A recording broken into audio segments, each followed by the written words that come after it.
Hello friends, स्वागत है आप सभी का मेरे YouTube channel SB coaching classes पर। और जैसा कि मैंने आपको क्लास 10 चैप्टर जो हमारा चल रहा था अम्ल, क्षारक और लवण यानी एसिड, बेस और साल्ट, तो उसमें मैंने आपको अम्ल, क्षारक और लवण बनाने की विधियां, रासायनिक गुण, उपयोग, सारी बातें करवा दी थी।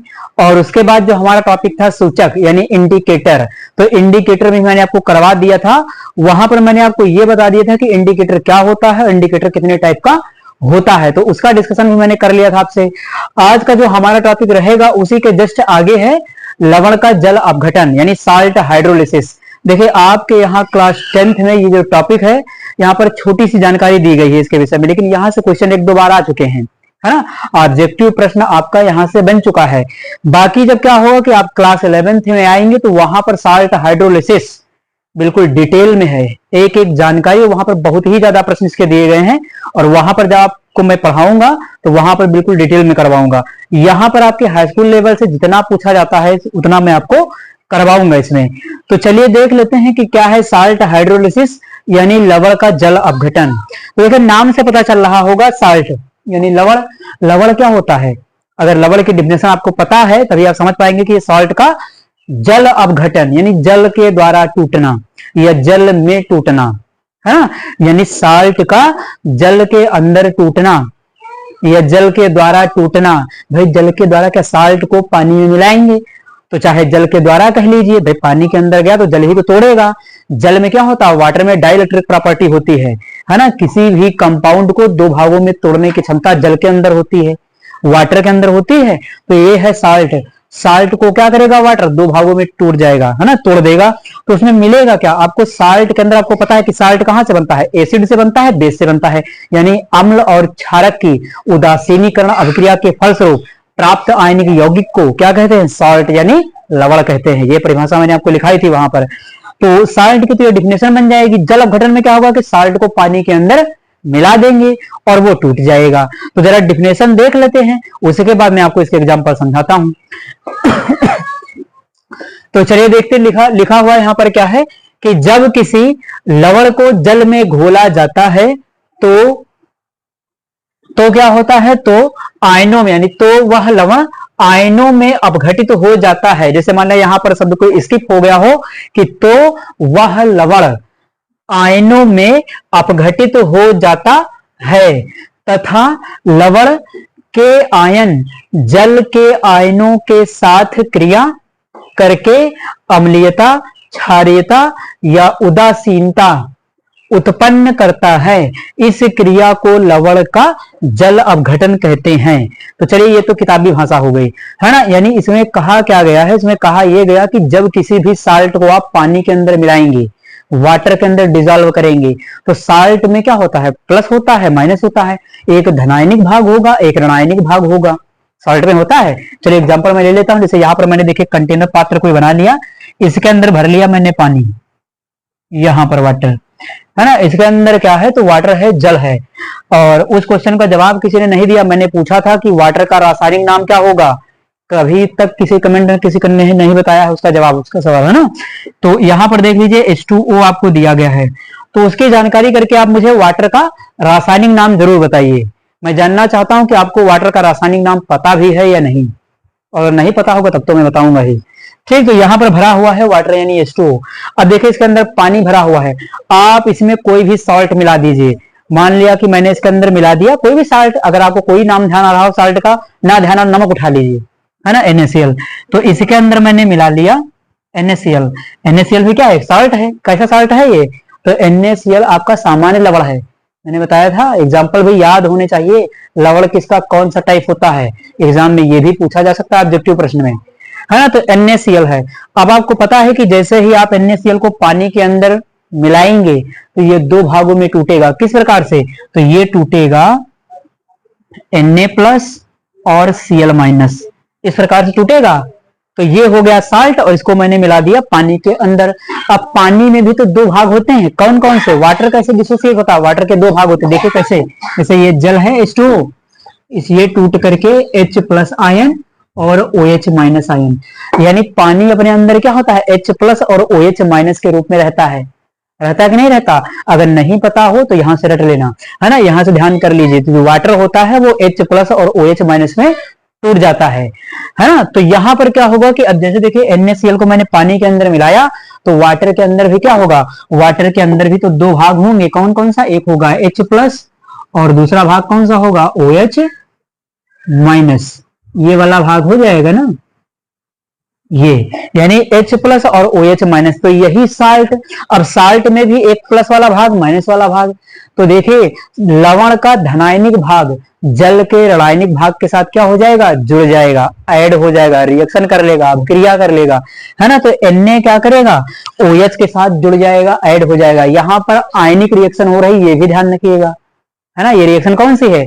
आयनिक। मान लिया ऑब्जेक्टिव प्रश्न में यही पूछ लिया जाए कि जो लवण का जल अपघटन होता है, बताइए कौन सी अभिक्रिया है, तो आयनिक दे दे, दो चार ऑप्शन और बना करके दे दे ऑब्जेक्टिव प्रश्न में, तो पता होना चाहिए ये अभिक्रिया कौन सी है?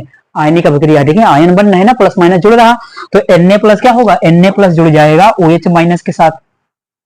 ये NaOH के साथ जुड़ जाएगा तो क्या बनेगा? तब बनेगा आपका NaOH। अब NaOH क्या होता है? तो एक क्षार होता है, क्षार या क्षारक, ठीक। तो NaOH क्या होगा आपका? एक क्षार हो जाएगा, या इसको क्षारक भी कह सकते हैं। तो एक तो आपका बन गया क्षार। दूसरा क्या होगा? लवण का देखिए ऋणायनिक भाग, यानी माइनस वाला भाग कौन है? क्लोरीन है, Cl माइनस। तो Cl माइनस किसके साथ ऐड हो जाएगा? H प्लस के साथ वाटर के अंदर जुड़ जाएगा। तो H प्लस और Cl माइनस जुड़ जाएगा, तो H और Cl मिलकर के क्या बनेगा? HCl। तो देखिए जरा HCl, देखिए ये बनेंगे, है ना। यहां से यही रिएक्शन भी होती है, सॉल्ट बनने की यही प्रक्रिया भी होती, मैंने आपको सिखाया भी था जब लवण पढ़ाया था। तो यहां से क्या होता था? यहां से OH और यहां से H मिलकर के निकल जाता था, और यहां से बनता था Na और Cl, फिर से आपको सॉल्ट मिल जाता था। तो जब अम्ल की क्रिया, देखिए जब एसिड की क्रिया क्षार के साथ करवाते हैं तो हमें क्या प्राप्त होता है? लवण। तो उसी प्रकार से जस्ट उल्टा है कि जब लवण का जल अपघटन करेंगे तो वहां भी आपको अम्ल मिलेगा और क्षार मिलेगा। अब आपको ध्यान यहां ये करना होगा, मैंने आपको अम्ल में पढ़ाया है, क्या पढ़ाया है? अम्ल में ये पढ़ाया है कि कौन से अम्ल आपके प्रबल होते हैं, कौन से अम्ल आपको दुर्बल होते हैं। ये अगर आपको जानकारी नहीं होगी तब भी यहां से क्वेश्चन आप नहीं कर पाएंगे जो एग्जाम में आएगा, ठीक। तो उसके लिए क्या करना होगा? उसके लिए आपको मेरा वीडियो देखना होगा, कौन सा? अम्लों के प्रकार मैंने पढ़ाया हुआ है, आप उसको देख सकते हैं अगर जब नहीं आता है तब। अगर पता है तो बहुत अच्छी बात। तो यहां पर क्या होगा कि ये जो एसिड होगा वो भी दो प्रकार का होगा, एक स्ट्रांग होगा और एक वीक होगा। सबसे बड़ी पहचान मैंने क्या बताया था कि जो दुर्बल अम्ल होते हैं वो कौन से अम्ल होते हैं? तो वो होते हैं आपके कार्बनिक अम्ल, जिनमें कार्बन उपस्थित होता है, जैसे एस्टिक अम्ल, फार्मिक अम्ल, ऑक्सैलिक अम्ल, मैलिक अम्ल, है ना। ये सब क्या होते हैं? आपके दुर्बल अम्ल होते हैं। तो जिनमें भी कार्बन आपको नजर आ गया वो सारे के सारे क्या होते हैं? आपके दुर्बल अम्ल होते हैं। और जिनमें कार्बन नहीं पाया जाएगा वो सारे के सारे आपके क्या होते हैं? प्रबल अम्ल होते हैं। वहां भी मैंने आपको बताया था। अब इनमें कार्बन नहीं होगा तो कौन कौन सा हो सकता है? जैसे हाइड्रोक्लोरिक अम्ल HCl, कहीं कार्बन नहीं आ रहा। सल्फ्यूरिक अम्ल H2SO4, कहीं कार्बन नहीं आ रहा। HNO3 नाइट्रिक अम्ल, HNO2 नाइट्रस अम्ल, है ना। तो ये सब क्या है आपके? तो ये हो जाते हैं आपके प्रबल अम्ल, जिनमें कार्बन नहीं होगा वो आपके क्या होंगे? अकार्बनिक अम्ल। और अकार्बनिक अम्ल आपके प्रबल होते हैं। कार्बनिक अम्ल क्या होते हैं? जिनमें कार्बन पाया जाता है। और कार्बनिक अम्ल कैसे होते हैं? दुर्बल। देखिए यहां पर सामने लिखा हुआ है HCl, इसको मैं जरा सा इरेज करता हूं। देखिए सामने आपके लिखा हुआ है HCl। HCl कैसा अम्ल होगा? प्रबल अम्ल होगा। और उसके बाद यहां पर देखिए क्षार लिखा हुआ है, तो मैंने क्षारक में भी आपको लिखाया है कि क्षारक भी आपका दो प्रकार का होता है, प्रबल क्षारक, दुर्बल क्षारक। अब ये दुर्बल क्षारक, प्रबल क्षारक, इसको कैसे याद करेंगे? तो इसका भी मैंने आपको तरीका वहां पर बताया था। इसका क्या तरीका बताया था? इसका ये बताया था कि आपके जो एस ब्लॉक वाले तत्व होते हैं, एस ब्लॉक में कौन आते हैं? दो फैमिली आती हैं, वर्ग फर्स्ट और वर्ग सेकंड, जिसमें क्या आता है? Hydrogen, lithium, sodium, potassium, rubidium, caesium, francium, है ना। बेरियम है, बेरियम है आपका, मैग्नीशियम है, कैल्शियम, स्ट्रॉन्शियम, बेरियम और रेडियम, जिनको आप ट्रिक से भी याद रखते हैं, है ना, कि हलीना की रफ से फरियाद, या बेटा मांगे कार स्कूटर और बाप राजी, इस ट्रिक से भी आप याद रखते हैं। तो जो पहला और दूसरे वर्ग के एलिमेंट होते हैं तत्व, वो जो क्षार बनाते हैं वो प्रबल क्षार होते हैं, ठीक। एक तो ये बात हो गई। उसके बाद जो आपके पी ब्लॉक के तत्व होते हैं, जो इस साइड में लिखे होते हैं, है ना, जैसे फास्फोरस वगैरह, इनके एल्युमिनियम वगैरह, इनके जो क्षार होते हैं या क्षारक होते हैं वो कैसे होते हैं? दुर्बल। वीक होते हैं। तो यहां पर देखिए सोडियम वगैरह के जो आपके क्षारक होंगे वो क्या होंगे, प्रबल, यानी ये क्षारक कैसा है आपका, प्रबल है आपका, ठीक। और ये कैसा है आपका, तो ये भी आपका प्रबल है, ठीक। तो प्रबल प्रबल की टक्कर हो गई यहां पर, प्रबल अम्ल भी है, प्रबल क्षार भी है। तो अगर प्रबल प्रबल की टक्कर हो जाएगी पानी के अंदर तो क्या होगा, पानी कैसा हो जाएगा, न्यूट्रल हो जाएगा, उदासीन हो जाएगा। तो मैंने यही तो आपको लिखाया था कि जो यहां पर क्रिया करके क्या होगा, अम्लीयता, अम्लीयता कहां से आएगी, तो अगर कोई स्ट्रॉन्ग एसिड बन, अगर प्रबल क्षार बन गया तो वो हो जाएगा क्षारीय विलयन। और अगर अम्ल और क्षार दोनों दुर्बल हैं या दोनों प्रबल हैं तो वहां पर क्या हो जाएगा, उदासीन हो जाएगा। भाई क्या है उसमें कि अगर मान लिया दोनों प्रबल हैं, जैसे मान लिया दो बराबर की ताकतवर लड़ाई कर रहे हूं, तो उसमें क्या होगा कि जब लड़ाई कर रहे होंगे तो उसके बाद क्या होगा कि जब ताकत उनमें बराबर है तो वहां पर क्या होगा कि कोई डिसीजन नहीं हो पाएगा, उनसे से कोई जीतने वाला नहीं, दोनों बराबर जीतते रहेंगे। या मान लिया दो स्टूडेंट एग्जाम दे रहे हैं, बराबर के नंबर गेन कर रहे हैं, बराबर के नंबर अटेन कर रहे हैं, तो उसमें फर्स्ट सेकंड डिसाइड करना क्या हो जाएगा, मुश्किल हो जाएगा। तो वहां पर क्या होगा, वहां पर हमें दोनों को प्राइज देना होगा, है ना, या फिर दोनों को नहीं देना होगा। तो इसी प्रकार से अगर मान लिया दोनों प्रबल अम्ल हैं तो दोनों एक दूसरे, प्रबल अम्ल और प्रबल क्षार है तो दोनों एक दूसरे के प्रभाव को क्या करेंगे, निरस्त कर देंगे, उदासीन कर देंगे। अगर दोनों कमजोर हैं, दोनों दुर्बल हैं तो एक दूसरे के प्रभाव को क्या करेंगे, फिर से निरस्त कर देंगे, यानी उनका भी कोई प्रभाव नहीं होगा। तो इस प्रकार से उस कंडीशन में विलयन क्या होगा, विलयन बचा रह जाएगा, उदासीन। तो प्रबल प्रबल जब होंगे, प्रबल अम्ल और प्रबल क्षार, तो विलयन उदासीन रहेगा। दुर्बल अम्ल और दुर्बल क्षार तब भी विलयन उदासीन रहेगा। दिक्कत तो वहां पर है जब अम्ल क्या होगा, प्रबल होगा तो अम्ल का प्रभाव दिखाई देगा, जब क्षार प्रबल होगा तो क्षार का प्रभाव दिखाई देगा। जैसे मुख्यमंत्री और प्रधानमंत्री, कि अगर प्रधानमंत्री क्या होता है कि मुख्यमंत्री के सामने प्रधानमंत्री आ जाता है तो प्रधानमंत्री की पावर ज्यादा है ना, तो वहां पर उसका इफेक्ट दिखाई देगा, है ना। अब मान लिया कि कहीं पर प्रधानमंत्री नहीं आया और मंत्री चला गया किसी जिले में डीएम के वहां पर, तो वहां पावर किसका हो जाएगा, मुख्यमंत्री का हो जाएगा, है ना। तो इस प्रकार से क्या होगा कि जो जितना प्रबल होगा उसी का इफेक्ट दिखाई देगा, है ना। तो यहां पर यही कहने का मतलब है कि यदि आपका एसिड प्रबल हुआ तो अम्ल का प्रभाव दिखाई देगा, और अगर क्षारक प्रबल हुआ तो क्षारक का प्रभाव दिखाई देगा, और क्षारक की वजह से विलयन क्षारी हो जाएगा, अम्ल की वजह से विलयन अम्लीय हो जाएगा, ठीक। तो ये बात यहां पर देखिए, ये प्रबल आपका क्षारक है, ये प्रबल अम्ल है, तो दोनों प्रबल प्रबल वाले की टक्कर हुई है, तो ये विलयन कैसा होगा, तो ये विलयन हो जाएगा आपका उदासीन, न्यूट्रल सॉल्यूशन। तो मान लिया आपसे ऐसे भी प्रश्न पूछा जा सकता है कि सोडियम क्लोराइड का जलीय विलयन कैसा होगा, है ना। अब दिमाग लगाइएगा प्रश्न आपसे बनाने के लिए, आप देख ही रहे प्रश्न कहां कहां से निकाले जा रहे हैं, है ना। तो सोडियम क्लोराइड का जलीय विलयन कैसा होगा, ऑप्शन दे देगा, अम्लीय, क्षारीय, उदासीन, इनमें से कोई नहीं। तो आपको पता होगा तो आप टिक लगाएंगे वहां पर। NaCl क्या है, NaOH और HCl का कॉम्बिनेशन है, वहां पर आंसर क्या लगाएंगे आप, विलयन कैसा होगा, उदासीन, जैसे सामने आपके एग्जाम्पल लिखा हुआ है ना। तो यहां पर ये हो जाता हमारा लवण का जल अपघटन। आप इसका स्क्रीनशॉट ले लीजिए, फिर मैं आपको अम्लीय क्षारीय वाले भी एग्जाम्पल समझाता हूं, और जो लवण जल अपघटन के टाइप हैं उसको भी मैं आपको बताता हूं। तो चलिए डिस्कशन करते हैं हम आगे लवण का जल अपघटन यानी साल्ट हाइड्रोलिसिस। अब देखिए साल्ट हाइड्रोलिसिस जो मेनली होता है वो दो टाइप का होता है ना, लेकिन बनाने के लिए चार बना दिए जाते हैं क्योंकि दो दुर्बल वाले बन जाते हैं कि दुर्बल अम्ल और दुर्बल क्षार, तब भी विलयन उदासीन, और प्रबल अम्ल और प्रबल क्षार, तब भी विलयन उदासीन। और उदासीन विलयन का जो पीएच मान होता है वो कितना होगा, या तो 0 होगा या तो 7 होगा, है ना। तो ये बात आप याद रखिएगा, यहाँ पर मैंने 2 ही टाइप लिखे, तो आप जो मैंने जो बताया वो भी लिख करके 4 बना सकते हैं, कोई दिक्कत नहीं, है ना। तो चलिए पहले हम इनका डिस्कशन कर लेते हैं। देखिए पहला क्या है कि प्रबल अम्ल प्लस दुर्बल क्षार, यानी प्रबल अम्ल है और क्षार क्या है, दुर्बल। इस बार अम्ल कौन है, प्रबल है, क्षार क्या है, दुर्बल है। तो इसका विलयन कैसा होगा, विलयन होगा अम्लीय। अब क्यों अम्लीय होगा, तो मैंने कहा जिसका प्रभाव ज्यादा होगा उसी का तो इफेक्ट दिखाई देगा, है ना। जिसकी पावर ज्यादा होगी उसी का पावर दिखाई देगा, है कि नहीं। तो यहाँ पर जो एसिड है वो कैसा है, स्ट्रांग है। तो अगर स्ट्रांग एसिड है तो एसिड का इफेक्ट दिखाई देगा कि नहीं दिखाई देगा, है ना। क्षार क्या है आपका, दुर्बल है, तो क्षार तो पहले से कमजोर है, तो जब पहले से कमजोर है तो क्षार का इफेक्ट दिखाई ही नहीं देगा, तो विलयन कैसा होगा, अम्लीय होगा।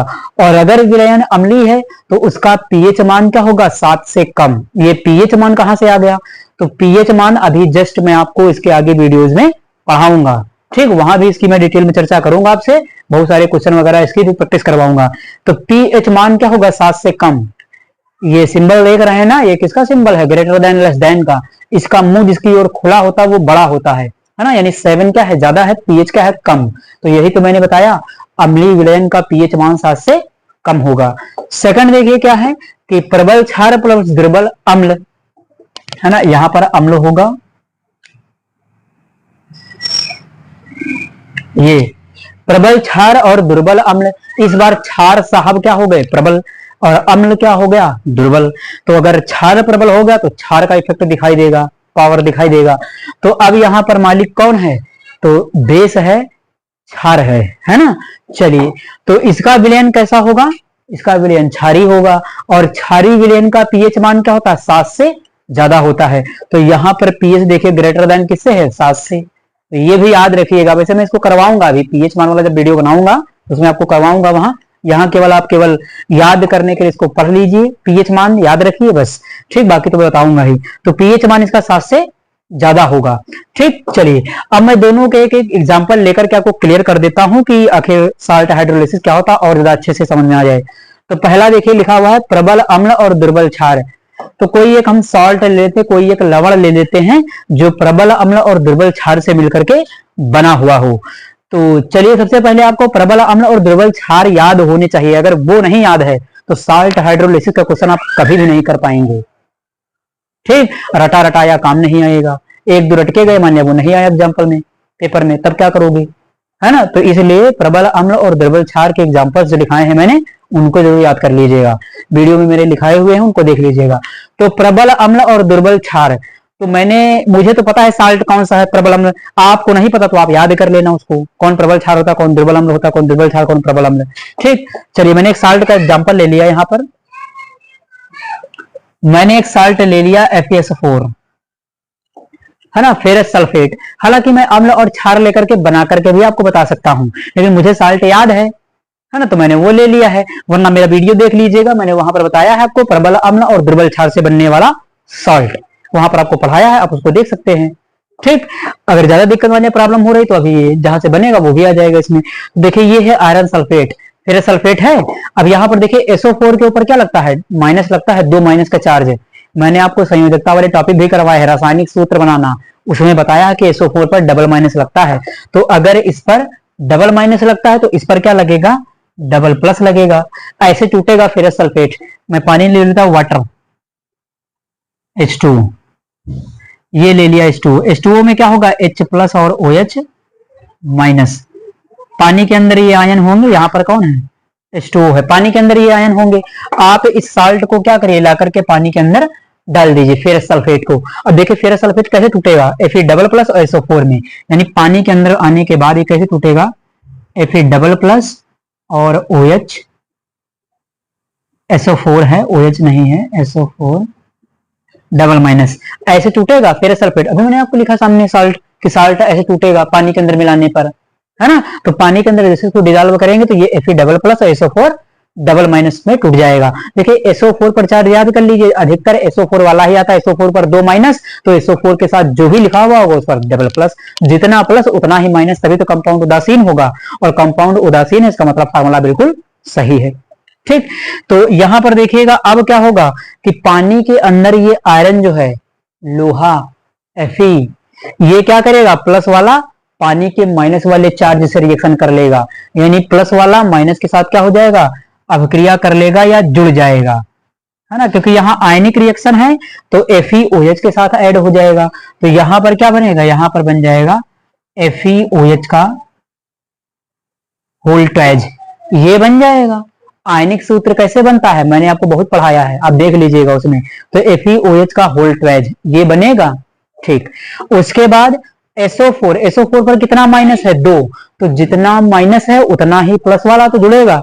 तो SO4 के ऊपर 2 माइनस है तो इसके साथ 2H प्लस जुड़ेंगे, यानी यहां से हाइड्रोजन कितने जाएंगे SO4 से जुड़ने के लिए, 2, क्योंकि जितना माइनस चार्ज उतना ही प्लस वाला तो जाएगा जुड़ने के लिए। तो चलिए इसको बना लेते हैं। अब देखिए यहां से कितना 2H जाएगा, तो 2H और SO4 डबल माइनस। अगर इसको समझना चाहें तो ऐसे समझ सकते हैं, 2H प्लस और SO4 डबल माइनस। ये क्या होगा, ऐड हो जाएगा, क्योंकि एक हाइड्रोजन पर एक प्लस होता है, हाइड्रोजन कितने चाहिए, 2। क्यों, क्योंकि सल्फर पर SO4 पर जो आपका है वो 2 माइनस है, तो 2 प्लस वाले भी तो लाइए।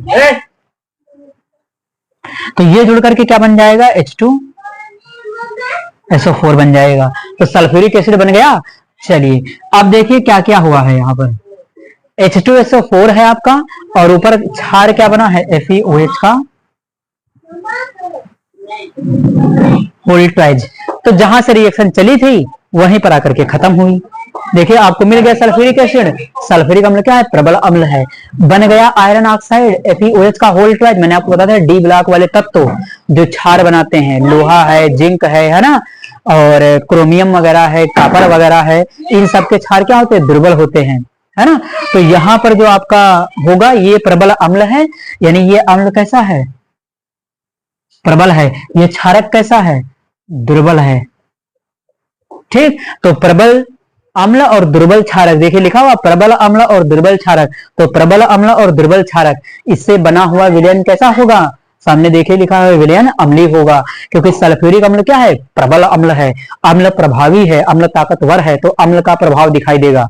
तो विलयन कैसा हो जाएगा, एसिडिक हो जाएगा, अम्लीय हो जाएगा।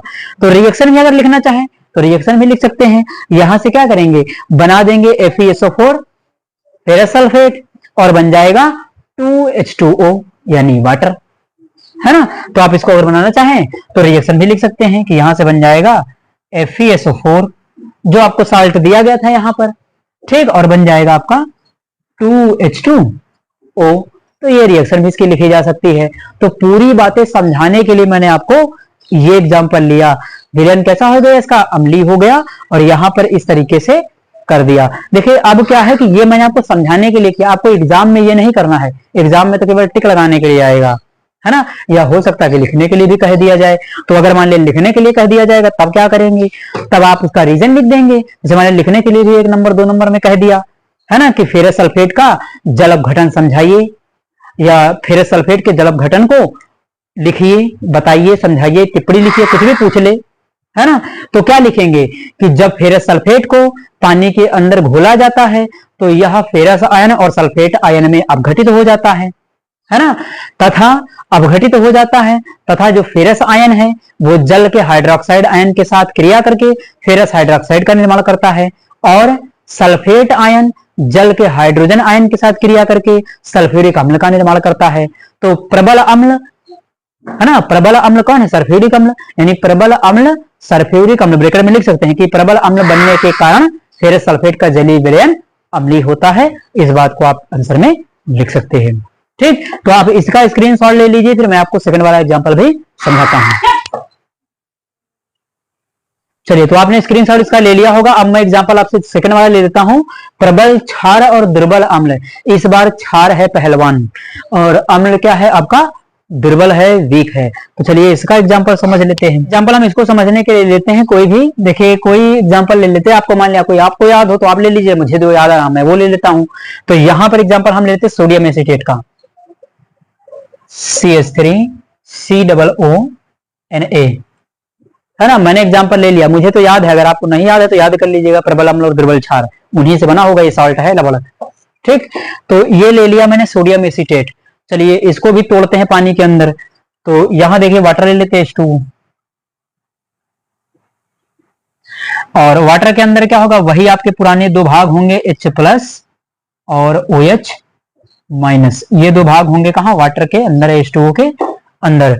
अब क्या करेंगे कि ये है एक प्रकार का साल्ट, इसका नाम है सोडियम एसीटेट। इसका क्या नाम है, सोडियम एसीटेट। मान लिया डायरेक्ट पूछ ले कि सोडियम एसीटेट का जलीय विलयन कैसा होगा, है ना। तो सोडियम एसीटेट का जलीय विलयन कैसा होगा, क्षारी। मैंने एग्जांपल लिया है विलयन क्षारी वाला। चलिए देख लेते हैं इसको। तो जैसे आप इसको पानी के अंदर डिसोसिएट करेंगे, जैसे आप इसको पानी के अंदर डालेंगे, घोलेंगे, मिलाएंगे, तो क्या होगा, ये टूट जाएगा 2 भागों में इस तरीके से, CH3COO-। इतने भाग पर क्या लगता है, माइनस लगेगा। जरा अच्छे से सिंबल लगा देते हैं, माइनस लग जाएगा। सोडियम पर क्या लगेगा प्लस, यानी Na पर क्या लगता है प्लस। एक तो याद आपको याद ही होगा, सोडियम पर क्या लगता है हमेशा प्लस लगता है, सोडियम धातु है, इलेक्ट्रॉन का त्याग करती है, तो जितना सोडियम पर प्लस उतना ही उसके साथी पर माइनस लगेगा। तो ऐसे भी तोड़ सकते हैं इसको। तो अब देखिए ये CH3COO माइनस हो गया। अब ये पानी के अंदर जाएगा तो ये माइनस वाला क्या होगा, पानी के प्लस वाले भाग से जुड़ जाएगा, और इसका जो प्लस वाला भाग है वो माइनस वाले के साथ ऐड हो जाएगा। देखिए CH3OH कहां जाएगा, तो CH3OH जो आपका जाएगा वो इस H प्लस के साथ चला जाएगा।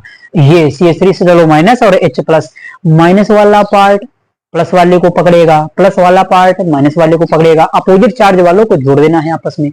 ठीक, तो CH3H से मिल गया तो जाएगा CH3COOH, और ये आपका क्या है, एस्टिक अम्ल है, जो कि एक दुर्बल अम्ल होता है ना। तो यहां पर हम लिख लेते हैं दुर्बल अम्ल, और उसके बाद NaOH के साथ जुड़ करके NaOH बना देगा, यानी NaOH। NaOH होता है तो प्रबल क्षारक होता है या प्रबल क्षार होता है। ठीक, ये दुर्बल अम्ल है, ये प्रबल क्षार है, इन दोनों का विलयन कैसा होगा, NaOH आपका हो जाएगा और CH3COOH हो जाएगा, है ना। तो ये क्या है आपका प्रबल क्षार, और ये दोनों रिएक्शन करके क्या बनेगा, साल्ट बनेगा, और साल्ट में आपका ऊपर ही लिखा हुआ है। तो एक तो ये साल्ट बनेगा ही बनेगा, और दूसरा क्या बनता है, जल बनता है। अम्ल क्षार की क्रिया में क्या होता है, लवण बनता है, जल बनता है। तो एक तो प्रोडक्ट आपका ये बन जाएगा, दूसरा इसी का भाई H2O वाटर बन जाएगा। तो ये हो जाएगा हमारा सोडियम एसीटेट, जो कि हमारा क्या है, एक प्रकार का सॉल्ट है, और इसका जो विलयन होगा वो कैसा हो जाएगा, दुर्बल अम्ल और प्रबल क्षार, यानी यहाँ पर क्षार शक्तिशाली है तो विलयन कैसा हो जाएगा, क्षारी हो जाएगा, है ना। तो इस प्रकार से मैंने आपको ये करवा दिया। तो आप इसका स्क्रीनशॉट लीजिए, फिर मैं इसके कुछ क्वेश्चन के आपसे डिस्कशन कर लेता हूं। इसी के आगे आप ये ध्यान रखिएगा कि यहां तक मैंने आपको बता दिया, उसके बाद ये बात ध्यान रखिएगा कि प्रबल अम्ल जो होता है और दुर्बल क्षार जो होता है, इसका विलयन कैसा होगा, अम्लीय होगा, पीएच मान 7 से कम होता है। और एक बात यहाँ पर यह ध्यान रखने वाली है कि जो प्रबल अम्ल और दुर्बल क्षार का जो विलयन होता है, ये जो हाइड्रोलिसिस होता है, ये जो जल अपघटन होता है, इसका दूसरा नाम है धनायनिक जल अपघटन या धनायनिक हाइड्रोलिसिस या धनायनिक जल योजन, है ना। तो इस नाम से भी आपसे प्रश्न पूछा जा सकता है, ऑब्जेक्टिव प्रश्न में हो सकता है कि यहाँ पर धनायनिक और रणायनिक जल अपघटन को उससे लिख दे, उससे पूछा जा सकता है। तो पहले वाले का नाम हो जाएगा धनायनिक जल अपघटन, और सेकंड वाला जहां पर हमारा क्या है, प्रबल क्षार और दुर्बल अम्ल है, यहां पर क्या होगा, दुर्बल एसिड होगा यानी अम्ल होगा। तो प्रबल क्षार और दुर्बल अम्ल, तो क्षार अगर प्रबल है तो प्रभाव क्षार का दिखाई देगा, तो विलयन कैसा होगा, क्षारी होगा। तो इसको कहते हैं रणायनिक जल अपघटन। रणायनिक जल अपघटन का मतलब माइनस वाला, निगेटिव वाला, है ना। तो इस नाम से भी पूछा जा सकता है कि निम्नलिखित में से कौन धनायनिक जल अपघटन प्रदर्शित करता है, निम्नलिखित में से कौन रणायनिक जल अपघटन प्रदर्शित करता है। तो वहां पर करना कुछ नहीं है, वहां पर आपको देखना तो यही होगा कि किसका विलयन अम्लीय होगा, किसका विलयन क्षारी होगा, और पहचानना होगा आपको प्रबल अम्ल को और प्रबल क्षार को, तभी तो आप बताएंगे। तो इसका दूसरा नाम ये जरूर याद रखिएगा, जैसे इक्वेशन मैंने आपके सामने लिखी थी कि सल्फ्यूरिक एसिड है और ये फेरस हाइड्रोक्साइड है, तो यहां पर क्या हुआ कि ये बन गया फेरस सल्फेट, इसी का एग्जांपल भी बताया था। तो 2H2 हो जाएगा, इसका विलयन कैसा होगा, अम्लीय होगा। तो मान लिया कि आपको फेरस सल्फेट दे दिया जाए और पूछ लिया जाए 4 ऑप्शन दे करके कि ये कौन सा जल योजन शो करता है या धनायनिक जल योजन प्रदर्शित करने वाला यौगिक है, तो फेरस सल्फेट क्या होता है, आपका धनायनिक जल योजन प्रदर्शित करता है। ठीक, सेकंड जो आपको दिया गया है ये है सोडियम एसीटेट था, जो मैंने अभी आपको करवाया है। तो इसमें क्या होगा, इसमें आपका सोडियम एसीटेट जो होता है वो आपका रणायनिक जल अपघटन प्रदर्शित करता है। इनके जो जल अपघटन है वो आधारित किस पर है, आपको पता है कि ये एसिड है यानी अम्ल है, अम्ल के इसमें क्या है कि फेरस सल्फेट के अंदर प्रबल अम्ल छुपा है, सल्फ्यूरिक एसिड, है ना। ये देखिए यहाँ पर लिखा H2SO4, ये क्या है, प्रबल अम्ल है। तो प्रबल अम्ल, अम्ल क्या करता है, H+ आयन पॉजिटिव की संख्या बढ़ाता है, इसीलिए नाम दे दिया गया है। समझने के लिए आप इसको याद रख सकते हैं कि जो H+ की सांद्रता बढ़ाएगा, अम्लीयता बढ़ाएगा, उसे हम क्या कहेंगे, धनायनिक जल अपघटन या धनायनिक जल योजन। इसमें क्या है कि जो ऋणायनिक आपका जल योजन है, ऋणायनिक अपघटन जो बताया गया है, इसमें ये कहा गया है, यहां पर देखिए क्या है, NaOH है, यानी Na+ और OH माइनस चार्ज है, तो OH hydroxide ion negatively charge है ना, इसके ऊपर माइनस का चार्ज लगा हुआ है। तो क्या है कि जब विलयन के अंदर OH माइनस आयन की सांद्रता ज्यादा हो जाएगी तभी तो विलयन कैसा होगा, क्षारीय होगा। और अगर OH माइनस की संख्या ज्यादा है तो उसके अंदर क्या है, निगेटिव आयन ज्यादा हो गया। तो अगर निगेटिव आयन ज्यादा हो गया तो उसी को समझने के लिए हम कह सकते हैं कि ये रासायनिक जल अपघटन है या रासायनिक जल योजन है। ठीक, तो बस केवल इनके आपको नाम याद रखना है कि धनायनिक कौन होगा, ऋणायनिक कौन होगा। जहां पर प्रबल अम्ल होगा वो धनायनिक होगा क्योंकि उसमें हाइड्रोजन आयन H प्लस की संख्या ज्यादा होगी। H प्लस की संख्या ज्यादा होने की वजह से धनायन ज्यादा होगा। भाई H प्लस ज्यादा है तो इसका मतलब क्या, धनायन ज्यादा है। और सेकंड वाले में क्या है कि यहाँ पर OH माइनस ज्यादा है तो ऋणायन ज्यादा है, माइनस, इसलिए इसको ऋणायन कहा गया है ना। तो आप इसका स्क्रीनशॉट ले लीजिए, फिर मैं आपसे आगे बात करता हूँ। तो चलिए देख लेते हैं क्वेश्चन हमारे इस तरीके से ऑब्जेक्टिव प्रश्न में आए हुए हैं कि यहाँ पर लिखा हुआ एल्युमिनियम क्लोराइड का जलीय विलयन कैसा होगा। तो 4 ऑप्शन दिए गए थे, अम्लीय, क्षारीय, उदासीन, इनमें से कोई नहीं।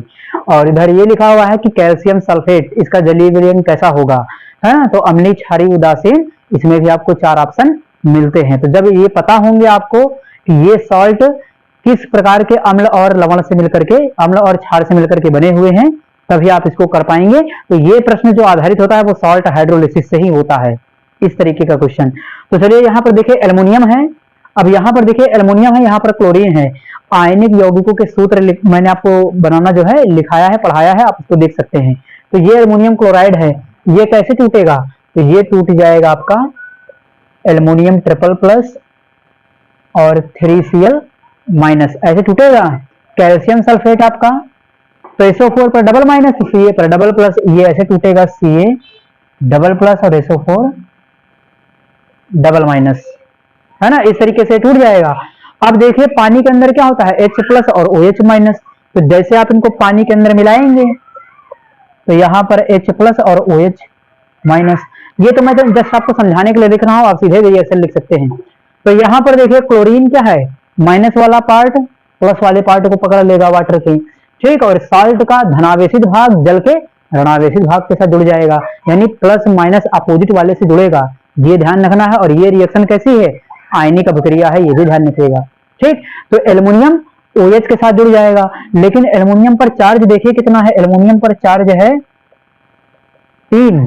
तो OH कितने चाहिए, OH पर तो एक ही माइनस, जितना प्लस उतना ही माइनस।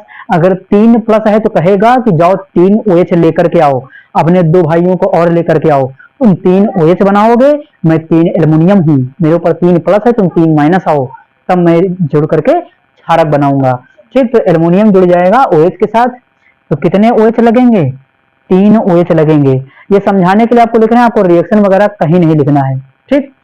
चलिए, तो एल्युमिनियम और 3OH मिलकर के बन जाएगा AlOH का होल थ्राइस, ये इस तरीके से लिखा जाएगा। आयनिक यौगिकों के सूत्र बनाना मैंने आपको पढ़ाया हुआ है, आप उसको देख सकते हैं, ये फार्मूला कैसे लिख रहा हूं मैं, ठीक। चलिए उसके बाद अब देखिए क्लोरीन है, यहाँ पर क्लोरीन कितना है, तो 3Cl माइनस है, Cl की संख्या कितनी है, 3। तो ये हाइड्रोजन से क्या कहेगा, ये हाइड्रोजन से कहेगा अपने 2 भाइयों को और लेकर के आओ, यानी तुम 3 प्लस हो जाओगे तो मैं 3 माइनस हूं, और जुड़ करके अम्ल बना लेंगे, 3H प्लस और 3Cl माइनस मिलकर के HCl बन जाएगा। तो चलिए इसको बना लेते हैं। तो 3Cl माइनस और इसके साथ 3H प्लस जुड़ करके क्या बन जाएगा आपका 3HCl। तो यहां पर देख लीजिए एल्युमिनियम हाइड्रोक्साइड, एल्युमिनियम हाइड्रोक्साइड तो P ब्लॉक के तत्व, एल्युमिनियम कहाँ का तत्व है, P ब्लॉक का, और P ब्लॉक के तत्व जितने भी क्षारक बनाते हैं सब दुर्बल होते हैं, P ब्लॉक के, D ब्लॉक के, है ना। ये जो क्षारक बनाते हैं वो क्या होते हैं, दुर्बल क्षारक होते हैं, ठीक। तो एल्युमिनियम हाइड्रोक्साइड क्या है, दुर्बल क्षारक, और HCl हाइड्रोक्लोरिक अम्ल बहुत ही प्रबल अम्ल है। तो ये प्रबल है और ये कैसा है, दुर्बल है। और ये प्रबल है क्या, अम्ल, और ये दुर्बल है क्या, क्षार।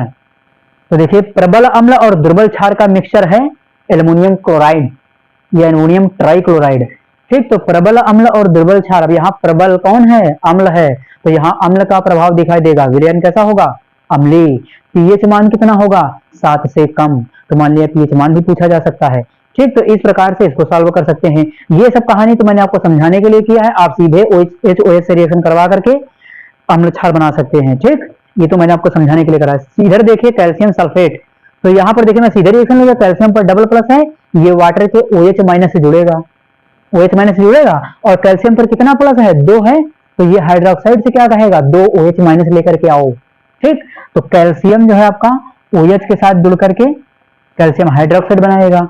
SO4 पर डबल माइनस है, ये हाइड्रोजन से कहेगा क्या कि तुम 2 हाइड्रोजन लेकर के आओ या तुम 2 लोग आओ प्लस वाले, तो ये इससे जुड़ करके क्या बनाएगा, H2SO4। SO4 आप चाहे जहां देखिए हमेशा जुड़ करके H2SO4 ही बनेगा। तो ये क्या है, प्रबल अम्ल है और ये क्या है, दुर्बल क्षारक है। ये कौन से तत्व है आपका, तो ये आपका क्या है कि कैल्शियम हाइड्रोक्साइड है, ये आपका प्रबल क्षारक है।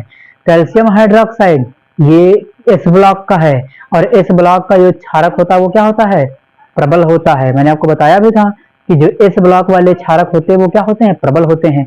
और ये अम्ल क्या है, ये, तो चलिए देखते हैं अगले क्वेश्चन को। अगला क्वेश्चन देखिए हमारा कह रहा है कि एल्युमिनियम ब्रोमाइड, यानी यहाँ पर AlBr3 लिखा हुआ है। AlBr3 एक मजबूत और हाँ अम्ल और कमजोर क्षार की प्रतिक्रिया से बनता है, यानी AlBr3 एक मजबूत अम्ल और एक कमजोर क्षार की प्रतिक्रिया से बनता है।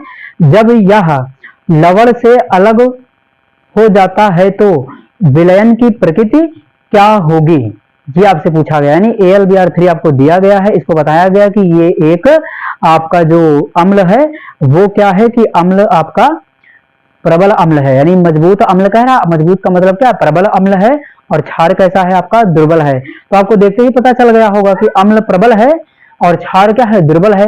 तो करने की जरूरत इसको वैसे नहीं है, है ना, आपको पता चल गया कि अम्ल अगर प्रबल है तो विलयन कैसा हो जाएगा, अम्लीय। तो साधारण सी बात, ऑब्जेक्टिव प्रश्न में आप इसको कर सकते हैं, तुरंत टिक लगा दीजिए। अम्लीय 4 आसन आपको दिए ही गए हैं, है ना, तो आप इसको क्या लगा देंगे कि ये एसिडिक हो जाएगा, अम्लीय हो जाएगा। और अगर करना है, मान लिया रिएक्शन के फॉर्म में लिखना है, तो इसको मैं बता देता हूँ। जैसे AlBr3 आपको दिया गया है, AlBr3 एल्युमिनियम ट्राइब्रोमाइड। ठीक, तो यहां पर एल्युमिनियम क्या होगा, एल्युमिनियम वाटर के माइनस वाले भाग यानी OH से क्रिया कर लेगा, तो एल्युमिनियम OH से क्रिया करके क्या बनाएगा, एल्युमिनियम हाइड्रोक्साइड। ब्रोमीन क्या होगा, ब्रोमीन पर माइनस आएगा और ब्रोमीन हाइड्रोजन को पकड़ लेगा। अभी मैंने आपको करवाया AlCl3 का एग्जांपल, उसी के फार्मूले पर ये भी हो जाएगा। तो अगर इसको करना चाहें तो ये क्या बना देगा, 3HBr, ये हो जाएगा। रिएक्शन नहीं लिखना है, तो ये क्या है, प्रबल अम्ल है, ये है आपका प्रबल अम्ल, है ना। और ये क्या है आपका, ये है दुर्बल क्षार। तो प्रबल अम्ल और दुर्बल क्षार से बना हुआ विलयन कैसा होगा, अम्लीय होगा, एसिडिक होगा। तो इस प्रकार से यदि आप इसको करना चाहें तो आप इसको लिख सकते हैं। अगर रिएक्शन भी लिखना चाहें तो रिएक्शन क्या लिखेंगे, रिएक्शन में आप सीधे लिख दीजिए एल्युमिनियम AlBr3 हो जाएगा। और क्या बनता है, अम्ल क्षार से वाटर बनता है, तो H2O लिख दीजिए। यानी यहां पर बन जाएगा कितना H2O होगा, तो यहां पर हो जाएगा 3H2O, तो इसको भी लिख सकते हैं 3H2O, ये बन जाएगा। तो आप रिएक्शन भी लिखना चाहें तो वो भी लिख सकते हैं। तो ये आपका क्वेश्चन हो गया। चलिए अगला क्वेश्चन देखिए आपका आया हुआ है, कौन सा है, तो ये कह रहा है कि जो आपका मैग्नीशियम नाइट्राइड के लिए जो हाइड्रोलिसिस है उसकी प्रतिक्रिया आपको लिखना है। अब ये मैग्नीशियम नाइट्राइड क्या होता है, मैंने आयनिक यौगिकों के सूत्र आपको लिखना बताया है, आप वहां भी इसको कर सकते हैं। तो देखिए कह रहा है क्वेश्चन कि मैग्नीशियम नाइट्राइड के लिए आपको हाइड्रोलिसिस की प्रतिक्रिया को लिखना है। तो चलिए मैग्नीशियम हाइड्रोक्साइड के लिए हम हाइड्रोलिसिस की प्रतिक्रिया, यानी वहां भी आपसे क्या कहा है, हाइड्रोलिसिस की आपको प्रक्रिया इसकी लिखना है। कौन है, मैग्नीशियम नाइट्राइड। तो मैग्नीशियम नाइट्राइड का आपको फार्मूला पता होना चाहिए। मैग्नीशियम नाइट्राइड क्या होगा, यहाँ पर लिख लेंगे सोल्यूशन में हम, मैग्नीशियम नाइट्राइड होता है Mg3N2, ये है आपका मैग्नीशियम नाइट्राइड। और इसका क्या कह रहा है कि जल अपघटन की प्रतिक्रिया लिखिए। हाइड्रोलिसिस का मतलब क्या होता है, जल अपघटन, तो ये हो जाएगा H2O यानी वाटर।